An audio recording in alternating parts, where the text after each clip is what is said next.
আমরা আজকে ফটোশপে দেখব গ্রেডিয়েন্ট ব্যাকগ্রাউন্ড কিভাবে তৈরি করে।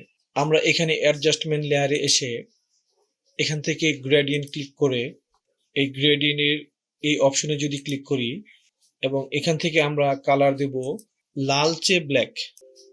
ওকে, আর এপাশে আমরা দেব খয়েরি কালার। এখানে এই উপরের অপশনটি অপাসিটি 100% করে দিতে হবে। ওকে, এখন এখান থেকে আমরা স্টাইলে এসে আমরা রেডিয়াল করে দেব। রেডিয়াল করে দেওয়ার পর আমরা এই কালো অংশটিকে সাইডে নিব এবং লাল অংশটি ভিতরে রাখবো। আমরা এখন রিভার্স করে দেব এবং মেথড থেকে আমরা লিনিয়ার করে দেব। আমরা ইচ্ছে করলে কালার একটু কমিয়ে ব্ল্যাকের সাথে অ্যাডজাস্ট করতে পারি।